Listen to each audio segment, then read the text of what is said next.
পিছনে যে দোকানটি দেখতে পাচ্ছেন এটি মূলত সেই ভাইরাল ছানা কাকার দোকান। আজকে আরেকটা ভিডিওতে ছানা কাকার দোকানে কি কি পাওয়া যায় এবং কেন ভাইরাল হলো কাকা তারই ভিডিও ছিল আপনাদের সামনে।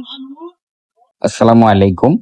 আজকে আপনাদের দেখাবো ভাইরাল ছানা কাকার দোকান। এই দোকানের সবচেয়ে জনপ্রিয় খাবার হলো স্পেশাল মুড়ি মাখা। প্রতিদিন দূর দূরান্ত থেকে অনেক মানুষ শুধু এই খাবারের স্বাদ নিতে এখানে এসে ভিড় জমান। দেখতে পাচ্ছেন ছানা কাকা খুব যত্ন করে টাটকা মুড়ি, পেঁয়াজ, কাঁচামরিচ, ধনেপাতা এবং বিশেষ ধরনের মশলা দিয়ে এই খাবার তৈরি করে থাকেন।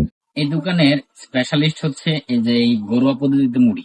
এখানে ছোলা বুট, পেঁয়াজু, আলুর চপ, বেগুনি এবং দেখেন সালাদের মধ্যে আছে শসা, লেবু, কাঁচামরিচ এবং পেঁয়াজ, অরিজিনাল সরিষার তেল সবকিছু মিলিয়ে এই যে যে একটা মুড়ি মাখা হয়েছে, এটা আপনার কাছে একবারে ঘরোয়া পদ্ধতি মনে হবে, ঘরে বসে মুড়ি খাচ্ছেন।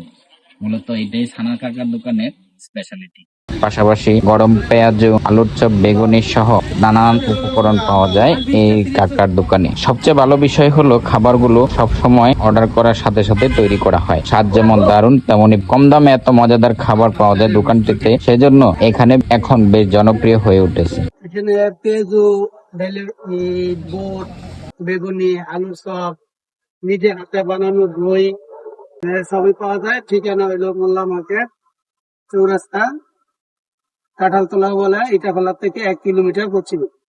তা আমরাও আজ এই দোকানের জনপ্রিয় খাবারগুলো খেয়ে দেখবো এবং জানাবো স্বাদ কেমন। যদি আপনিও ভালো খাবার খেতে ভালোবাসেন তাহলে সুযোগ হলে একবার অবশ্যই ছানা কাকার দোকানে চলে আসতে পারেন। এমন ভিডিও আপনাদের সামনে আমি নিয়মিত দিয়ে থাকি। ভিডিও ভালো লাগলে অবশ্যই লাইক, কমেন্ট এবং শেয়ার করবেন আর কমেন্টে আপনার মন্তব্য জানাবেন। পরবর্তীতে কোন গ্রাম, কোন বাজার অথবা কোন জায়গার ভিডিও পেতে চান অবশ্যই মন্তব্য করে জানাতে ভুলবেন না।